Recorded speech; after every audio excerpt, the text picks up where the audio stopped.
Do you ever feel like your health is getting the better of you?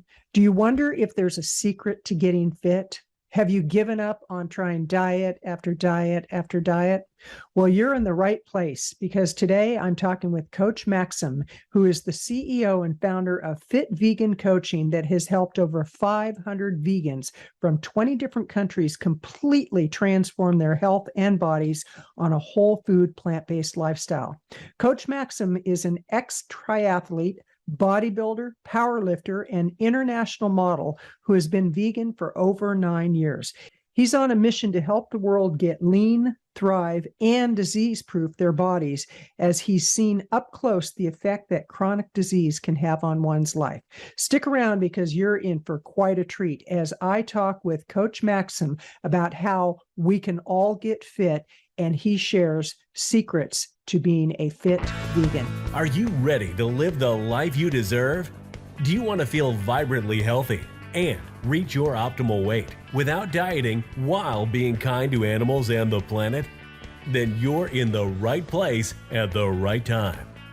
Get ready to hear from doctors, nutritionists, experts, and everyday men and women committed to creating a powerful life in mind, body, and soul through ethical food choices. Welcome to Plant-Based Eating for Health with your host, certified plant-based nutritionist, Kathleen Gage. So, Coach Maxime, I am really excited to be talking about a healthy, vegan, plant-based lifestyle because the other day on TikTok, which I have fun on TikTok, I usually do one after a run and I'm dripping sweat and it's like, okay, here's my profound thought for the day. But there was a woman who went on and completely slammed plant-based diet. She said they're the most unhealthy diet you can be on. And then people chimed in with the vegan diet, which vegan is a lifestyle. It's not necessarily a diet, but there's a lot of confusion around it. So let's start with you sharing specifically what it is you teach people about healthy eating. Yeah, absolutely. I think that it is a combination that people have when they first go vegan or trying to go vegan, right? It's a bit of a lack of knowledge transitioning into it. I think it's the same thing for any big project that you take on. If you don't have the proper education, you're probably not going to do it properly, right? If I ask you to build a house without a plan, it'll be really hard for you to build a nice home. And so what we teach for our members, primarily to focus on whole food plant-based eating, right? I always like to put a percentage on it, right? 90% whole food plant-based, 10% of foods that you might enjoy, just a little bit more that might be slightly more processed. Only reason I add that in there is simply because of sustainable aspect. Like it's really hard for you to eat whole food plant-based 100% of the time. I had a great interview with Dr. Michael Greger, and like he doesn't eat whole food plant-based all the time. Sometimes you're traveling, you're at an airport, you need to have that wiggle room, but primarily eating whole food plant-based is what's going to make the world of a difference in terms of you actually being healthy, reducing inflammation, cholesterol, blood pressure, and all of that.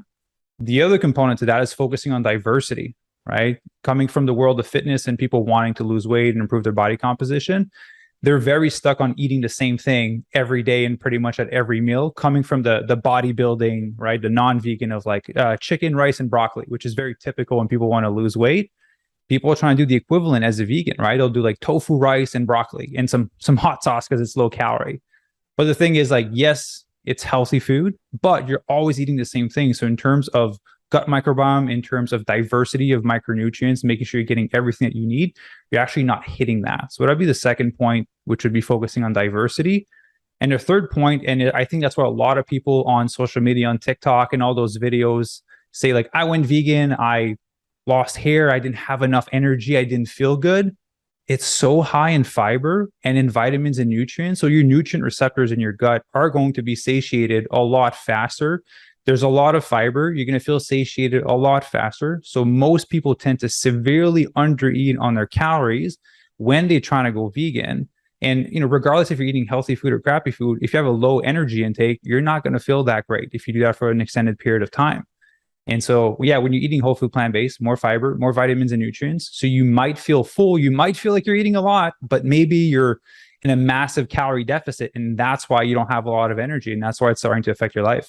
You know, you actually just told my story about when I went plant-based nearly 4 years ago. In 30 or in 90 days, I dropped 38 pounds, and I needed to lose it. I mean, there was no doubt about it. But I started losing too much weight, and I thought I was eating enough, and I actually wasn't getting enough of the calories that I needed. So I actually lost more than I had even intended, because I didn't start it as a diet. I started for inflammation. But you know, it's so interesting, because that's exactly what I hear people say. Oh, I lost my hair. I, you know, had no energy, yada, yada, yada. But what it is they're not doing it the right way. So you started fit vegan coaching, and you've worked with over 500 people in 20 different countries. And you help people to eat as a healthy vegan. So how do you take somebody who might be vegan and they are eating a lot of processed foods, and they're just saying this vegan stuff doesn't work, and they're getting confused about what a vegan diet is, what a vegan lifestyle is, and what a plant-based diet is? So how do you start educating people and actually taking a step back? How do people even find you to know that you would be the coach for them?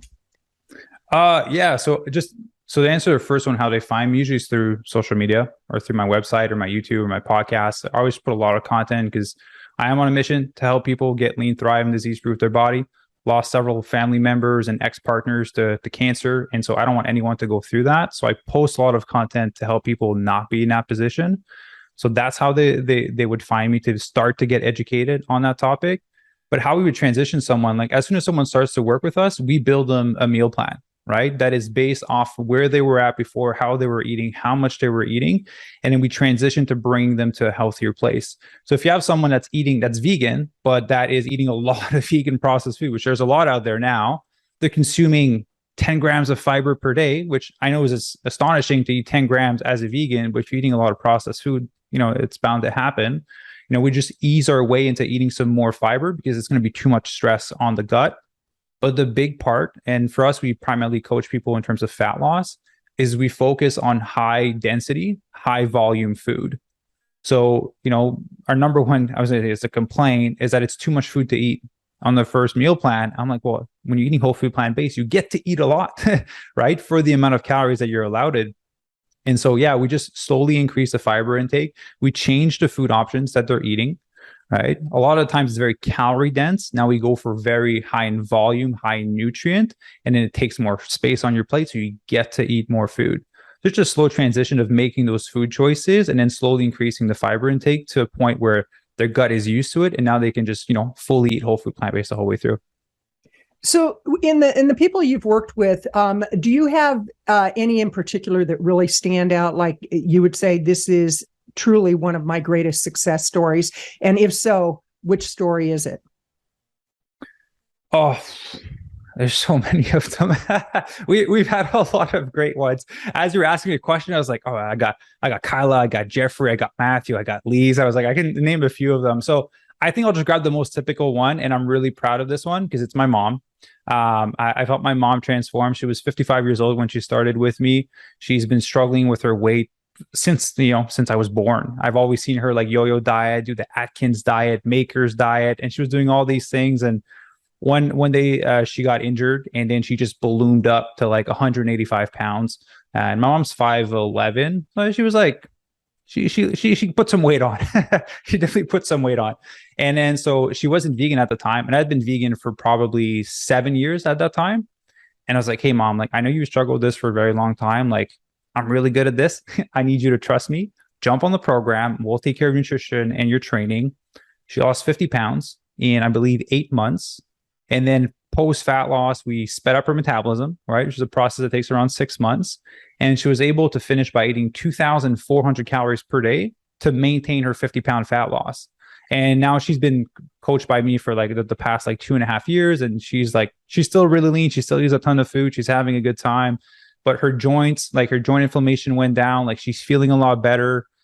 She's from Quebec, Canada. And when you go for your insurance, they make you do tests. And if you're really healthy, it gets cheaper. My dad got more expensive and hers got cheaper. So still working on my dad. But yeah, my mom was a great transformation because, even at 55, she was able to lose the weight. She was able to speed up her metabolism. She was able to build muscle and is still thriving to this day. I love that story because I'm 68, and as a woman in my late 60s, I look at other women my age and even younger who have bought into this whole belief that, well, this is just the way it is. As I get older, I get frumpy. And I actually was buying into that before I went plant-based because I had tried every diet out there, and I actually did not start plant-based eating to lose weight because I gave up on dieting. And I used to be a bodybuilder in my 30s. I was going to compete, and my diet back then was I would blend up a can of tuna to get the protein and down the tuna. Disgusting stuff. I did bodybuilding too. I get it. Yeah. Well, I know you were a triathlete, or you are a triathlete. You were a bodybuilder. You've been into fitness for a long time. When did you first get involved in fitness? When I was 12. Wow. Okay. When I was 12. Yeah. I'm a really tall guy. I'm 6'4". I come from a really tall family. My dad was 6'8". My mom's 5'11". So we're tall and lengthy, and I was really skinny. So a lot of, insecurities when you're growing up. Like for men, you want to be big and muscular, and I was picked on. And so I was like, I need to start working out so I can get big. Got on that path and just got addicted to the process, right? There's a level of discipline and confidence that comes with it. And that's kind of what started the whole process. And that was 17 years ago. And I want to remind people that you're listening to the Plant-Based Eating for Health show. This is Kathleen Gage. I'm your host, and I'm talking with Coach Maxime, who is the founder and CEO of Fit Vegan Coaching. And Coach, how do people reach you? What's the easiest way for people to find you? Two places. One would just be to go to fitvegan.ca as a website. Say that again. Fitvegan.ca. Okay. Right. And then on Instagram, just go at MaximeS_official. Those would be the two main places. Fit Vegan Podcast Show on Apple, iTunes, everywhere else. Wonderful. And how long have you had your podcast show? It's been a year and a half now, I believe. Slightly over a year and a half. Wonderful. Well, before we actually had this conversation, we were talking about how you've grown your business so quickly because you've done quite well. And you have a few strategies, and we're not really talking about marketing, but I can't help myself because I am a marketer. So what has been your number one strategy for growing your business? Consistency and just being authentic and genuine the whole way through. I think the biggest compliment I can get is when someone meets me, it's like, you're the exact same person as I see you online. What I share in terms of my story, like the whole reason why I do this, because I did lose a partner to breast cancer. I lost my grandfather to cancer. I had a lot of family members with chronic diseases. And having been a caregiver for 5 years, seeing what's on the flip side of you losing your health, which people can't comprehend until you've either been through it or have been beside someone for an extended period of time. We've all had a family member that's sick and you see them from time to time, but to live 24 hours and have to rush to the hospital, it hits you differently. And you are correct on that. I actually was my mom's caretaker for 2 years after my dad died, and she was always a sick person. I don't remember her being healthy much of her life, and a lot of that had to do with alcoholism, and so there was a lot of complications later in life. But what I wish I would have known during the time that I was caretaking my mother, and I would drive 400 miles to spend days and sometimes weeks with her, and my other sister took part of the responsibility. But during that time, I actually ballooned up on my weight because I was eating a lot of candy. I was doing a lot of stress eating. So let's talk about that for a minute, because a lot of people deal with elderly parents or siblings or a spouse who is sick and they're not taking care of themselves. So what are some tips that you can give people who might be caretakers to actually take care of their health so that they don't succumb to the same thing? Yeah. And I don't want to be cheesy about it, right? Put your oxygen mask on when you're in an airplane. I'll be honest, it took me 4 years to really deeply understand that. It took me being depressed and going through really hard times to come to the place of this is what it feels like for me to have burnt my candles on both sides, for me to not have anything left in the tank. And so, going back, if I were to go through something similar, I would definitely schedule time in for myself. I would ask more help for someone to come in and step in as a caregiver so I can take time to recharge. I personally, I didn't use food as a coping mechanism. I used exercise, and that's what got me into triathlon. That was my way of numbing myself. I could just bike, shut my brain off. I could swim, shut my brain off. Like that was my coping mechanism. And that's why I did, 50 races over the course of 4 years. But yeah, going back, I would just definitely schedule time for myself. And I would just try to find another coping mechanism that wasn't fitness, because it is tiring and taxing on the body on top of psychologically and emotionally going through the process of being a caregiver. So in addition to what people eat, what are some other beneficial health practices that would have somebody perform at optimal performance? Absolutely. So number one would just be sleep. There's no drug in the world that is as powerful as sleep. There's nothing that can replace it. There's no power naps you can take, pills you can take, herbs you can consume that would replace a good night of sleep. So making sure you get good quality sleep. The quality of your water that you drink, that was a big thing we changed in our household. I'm sure you've heard of, there's Santivia water filters. I'm a big fan of Berkey water filters, right? Filter 99.9% of the crap that's in your water. Distilled water is another great way. If you drink out of like plastic bottles all the time or tap water, there's a lot of heavy metals, BPAs that are in there, and that comes into your body, and your body has to deal with those toxins. Changing your water, changing the skincare products that you use is your biggest organ, right? If you use a lot of skincare products that are, yes, potentially they're really cheap and they have heavy metals or chemicals in there, you're putting that on your skin, and those chemicals have to be processed by your body. And if your body is sick, it's really hard for the body to process the crappy chemicals that you're putting on your skin and therefore into your body and into your bloodstream, and deal with the sickness. And so the quality of the skincare that you use, the cleaning products that you use for your home, right? You're spraying that Febreze all over the household. That stuff goes into your lungs. That stuff goes into your body. So yeah, there's so many areas you can look at when it comes to improving your health. Now, when you work with clients, do you help them with all those types of things also, or is it just the food that they eat, or do you actually go into other areas like the body products that they use, the hair products they use, cleaning products? Do you cover that also? It is a part of the conversation in our group calls with our members. The big part that we obviously put emphasis on is mindset, training, and nutrition.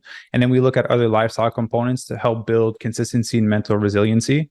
So we'll have our members, meditate every day. We have some members do cold showers every day to build that mental resiliency, read every day so they can continue improving on themselves, doing the deep work. And as a part of our group calls, we'll have those conversations about like skincare products and all that stuff. So let's talk about meditation, because, a lot of people get really confused about what meditation is. And I know for me, I have different protocols that I use. One happens to be when I go running, I just get into a rhythm, and and I'm not a fast runner by any stretch. I was sharing with you that I did a triathlon, and it was a sprint triathlon, about killed myself because I didn't train properly. And I think that's the challenge a lot of people have. They want that instant fix. They want the instant gratification. So with meditation, what's a strategy that you teach your clients that really helps them? Just keeping it simple, to be honest. Have you heard of box breathing before? Right? So just doing 3 seconds inhale, 3 seconds hold, 3 seconds exhale, 3 seconds hold, and then just focusing on that. Right? Just focusing on the breath. Your mind will wander. Whenever it wanders off, just bring it back to the breath. Whenever you catch yourself, just bring it back. Right? And so there's tools that we recommend for some of our members to use if they want to, make an investment into devices to help. I don't know if you've heard of Muse headset before. It's a little sensor that you put in front of your brain of your forehead. It goes around your ears. And what it does, it will make some noise, right? For example, like the sound of rain. And so when you're in the zone and you're present, you'll hear little birds chirping. The rain will be really calm. And as you start to wander off, the rain gets louder and there's thunderstorms. And so you have that external feedback of like, hey, instead of you catching yourself in 1 minute from now, you have that direct feedback of like, hey, you're starting to wander off now. And so it allows you to kind of bring yourself back into the center. And I've used those devices for like well over 2 years now. And every time I'm walking somewhere and I hear birds, my brain automatically just focuses because that's the sound that it makes when you're in the zone. My brain just aligns itself and I'm zoned in. So yeah, there's like great tools like that you can use. But to the basic, box breathing is a great place to start. Mind wanders, bring it back. Just about having the ability to be still with the mind which is really hard, especially in this day and age now, because we're just always seeking stimulation left and right. It's always available. And so it does make it challenging, but it's just like a muscle. The more you train it, the stronger it becomes. Right, right. And I think that's why platforms like TikTok and Instagram are so popular, because it's that quick fix and we get the dopamine. And now the item that you described on the head with the earbuds, what is that called? Muse, M-U-S-E. M-U-S-E. I'm going to check that out. That's amazing. Yeah, it's a pretty cool device. Yeah. So if you were to identify who the ideal person to work with you is, how would you describe somebody that really could benefit from your services? Yeah. To not go in a non-businessy way of like demographic and age and all that, the biggest part for me is to have someone that has the willingness to change. Because that's the only thing I can't coach you on. That's the only thing I can't trigger inside of you. You have to have the willingness to change. You have to have the willingness to want to be healthy, to finally do the work. If it's something you've been wanting for a long time, there needs to be enough pain of you remaining the same than there is to change. And so that's the biggest thing, that some people will come in, they think that making an initial investment will be like the pain point and they're going to change, and then they do nothing. Right. And so you need to be ready to do the work. It's a really like, and I never paint a sexy picture because it's not a sexy picture. It is hard to transform. It's not just about you following a meal plan, you following a workout plan. When you go to follow the nutrition is highly emotional. You're going to get triggered. When you're trying to follow a meal plan, you might want to rebel because you want to be free. There's a lot of things that are going to show up in your terms of your belief and value system that are not going to serve the ultimate goal that you want. And you have to be ready to face those in order to be successful in the long run. And as we know from life, if you don't learn a lesson from an opportunity, it'll keep being presented to you in a different form until you learn it. And so, if you've struggled to lose weight for 20 years, there's a lesson there for you to learn that you need to confront so you can move forward. Yeah, absolutely. The whole thing of life's going to keep giving you a lesson until you get it. Last year, there were some changes I needed to make in my business, in my personal life. There were just some changes that needed to be made. And I was getting these little indications, but I wasn't making the change. Well, we got a rescue dog. The day that the dog came to our home, he ran into me and just about broke my knee. And I was like down for the count. And it took about 2 weeks before I could get up and running again. And the day that I said, oh my gosh, now I can run again, that day, I actually broke my wrist. And it was like, oh my gosh, okay, what is the message here? But one of the things that I found interesting is I healed very quickly as a result of being a plant-based eater. Every doctor and the surgeon, they were all like, you are so healthy.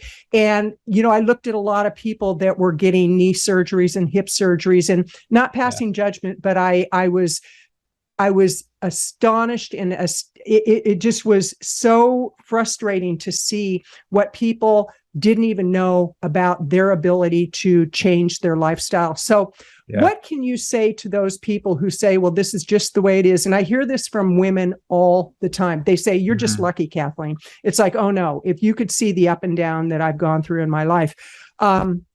What could you say to somebody that says, this is just the way it is, there's nothing I can do about it, I'm just destined to be overweight, sluggish, frumpy, whatever it may be? It's a great question. And I'm going to see this in the nicest way possible. There's someone out there in a worse situation than you, accomplishing more than you are. Always. There's someone that's more overweight than you, that has more health condition, PCOS, hypothyroidism, Crohn's, and they're able to make it happen. There's someone that's older than you that's able to make it happen, right? And ultimately, it comes down to you believing that you can. And second, having real consistency, not consistency for 2 weeks, not consistency for 4 months. Some people, they're trying to lose weight for 30 years. Your body builds resistance to fat loss. The more and more you try, the more you yo-yo diet, the more your body builds resistance, right? It's your body's only job is survival, right? So it's like, oh, there you go. For example, right? Like Michelle is going on another crazy tangent. She's not eating food again. So let's just hold on to the fat until she's done her phase, and then we'll continue working normally, right? Your body does build resistance to that. And so for some, we've had members that they'll come in to lose weight immediately, right? Never tried really losing weight before, completely eating terrible. We just change their nutrition. They start losing. We've had a member, and her name is Tish. I know she's comfortable with it because we've talked about it before, but she didn't lose weight for her first 6 months in the program. And then she was like, hey, I'm doing everything. I'm like, hey, you've tried for 30 years to lose the weight. And I knew her past history of how she tried, which were not healthy ways. And I was like, stay consistent, stick with it, stick with it. And after 6 months, she was like, hey, I'm like, I promise you, like, I'm going to continue working with you for free until you lose weight. Like, that's how I'm confident you're going to lose weight. And eventually it just clicked, started melting away. And we had a hard time keeping weight on her. She was eating a lot of food too, but it was just like gave up. Right. And so there's a resistance that needs to be, in the nicest way, beaten down until the body starts to lose. And we have to consider how much damage we've done before. Right. And that will play a big role into how fast you're going to lose weight at the beginning, and what is the method that you're going to use. Right. You actually just hit on something, how, we as a society, we want that instant fix, and yet we didn't get where we're at overnight. And it's just like, I've been in recovery for 38 years. I've been clean and sober 38 years. And I remember early on, I talked to my sponsor and I said, how does somebody get 10 years? And I mean, it's such an illogical question, but to somebody who didn't know how to not do drugs and drink, I really didn't know. And my sponsor said, you do it a day at a time for 10 years. It's really that simple. It's not easy, but it's simple. And so what can you say to the people that say, well, it's just not easy? How do you address that when they really want to have a better quality of life? What would be some words of wisdom that you can give them? I'll put it this way. I'm a big fan of Tony Robbins and his work. Your current situation has to be more painful than the process of changing. If your current situation is not painful enough, you won't change. Right. And so a lot of the times, and if I could have a superpower, it would be that exact one thing to trigger the moment of you have cancer, you have a stroke, without the actual health consequences. If I could turn that switch on in someone's mind, I have achieved my life's mission and I will be happy. That's a superpower I wish I had. And so a lot of times people will wait to have the cancer diagnosis. They will wait to have the heart disease and the stroke and all these health issues that come in before, like, oh, maybe I should change how I do things. And so the only closest way that I found so far in order to be accomplished that is for you to sit down and internalize what will happen if I continue down this path. Right. A lot of the time we tend to prioritize others, like we talked about, as caregivers, and we're not taking care of ourselves. So now explore, if you're doing this for the next 5 to 10 years, where do you think you're going to end up? Do you think you're going to be sick? Do you think there's a high likelihood of you getting cancer, getting a heart disease? And not meant to be dark, but the point is to cause pain, right? And so especially for parents, and I'm talking the place of having coached over 250 parents, having been a caregiver, if you don't put yourself first, right, which will allow you to better take care of your kids, because you're a lot better parent when you're not cranky, tired, and upset, right? If you can take care of yourself first, then in 20 years from now, you're not putting your kids and your partner in a position where they have to take care of you. You know how hard it is to have the people that you love have to take care of you, have to help you get dressed, have to walk you down the stairs? That's tough. That's really hard. Right. And it's making me emotional because I've had to do it, but it's a hard situation to put other people in, and it's hard for you to be in because you're so vulnerable. And so ultimately, is it worth it for you to continue down the path that you're going down? Or do you want to create a different outcome? And that is 100% everyone's responsibility. And if someone chooses to go down that, we would quote, bad path, that is a personal choice, and I can do nothing but respect them. But explore the cost of not changing.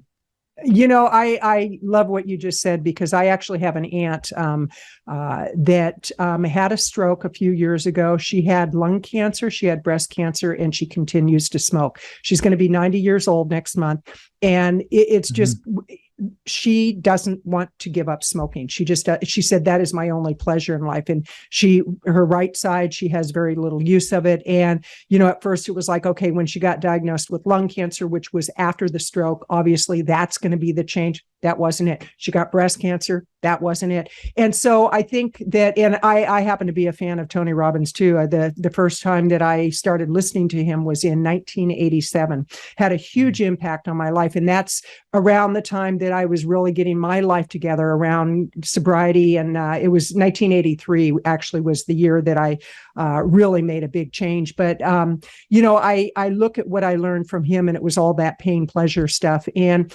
obviously for some people, what our pain is, it's not their pain.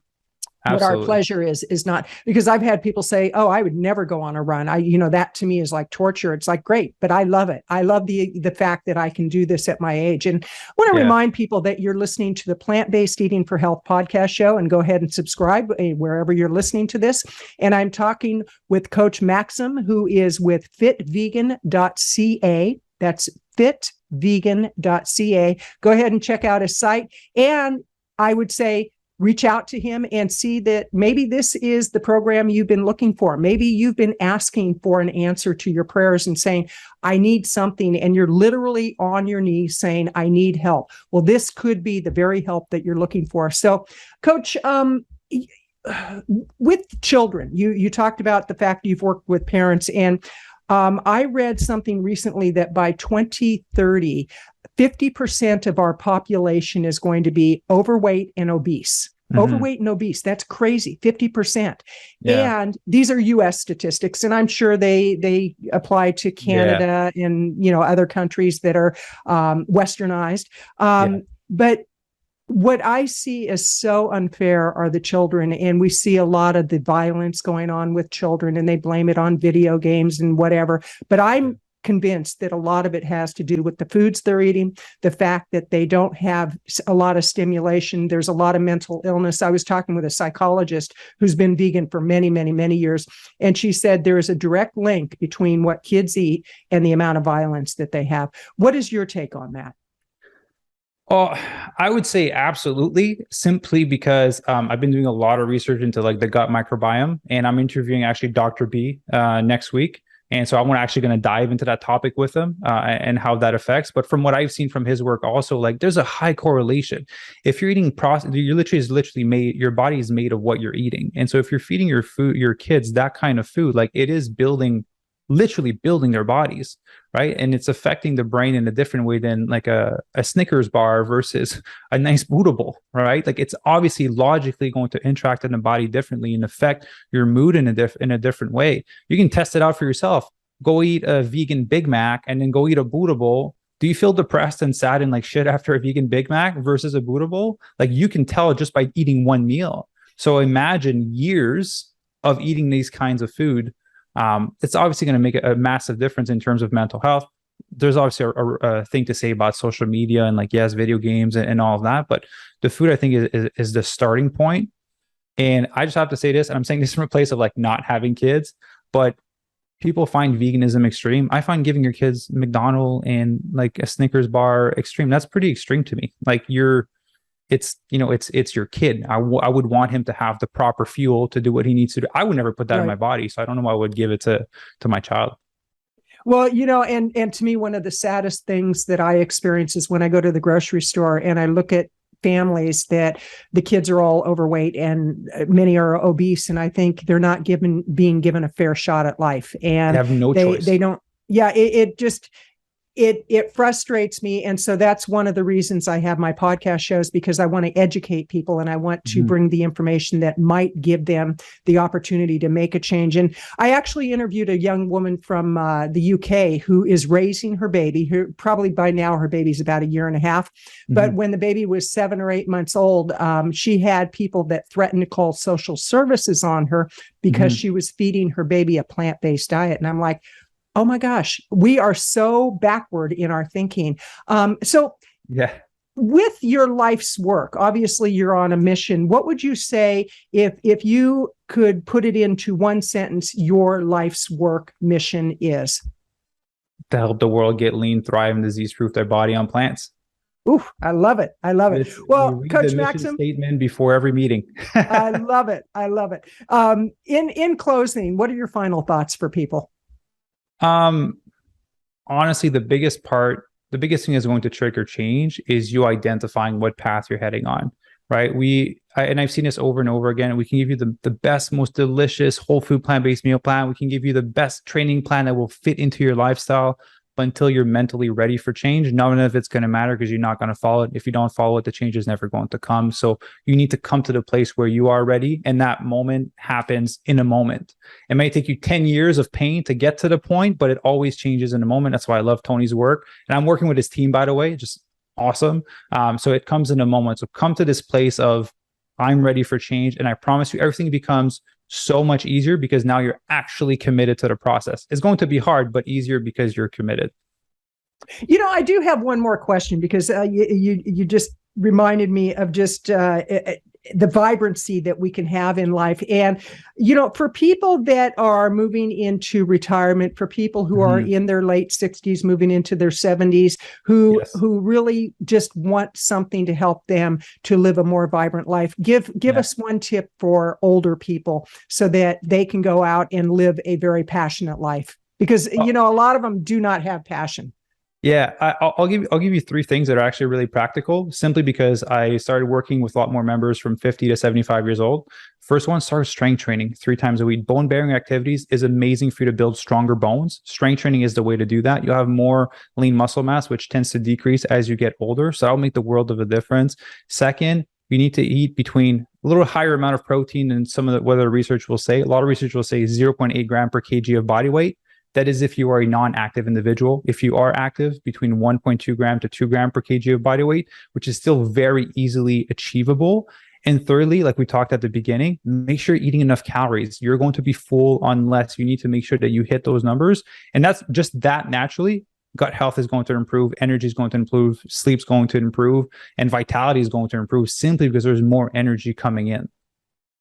Wonderful. Well, thank you so much for all the wisdom that you shared. This is Kathleen Gage with Plant-Based Eating for Health podcast show. Thank you for tuning in.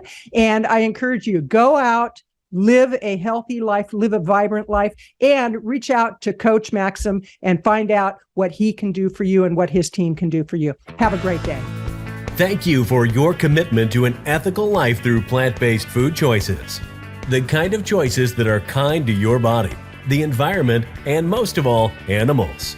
Be sure to leave a review and rating of the Plant-Based Eating for Health podcast show.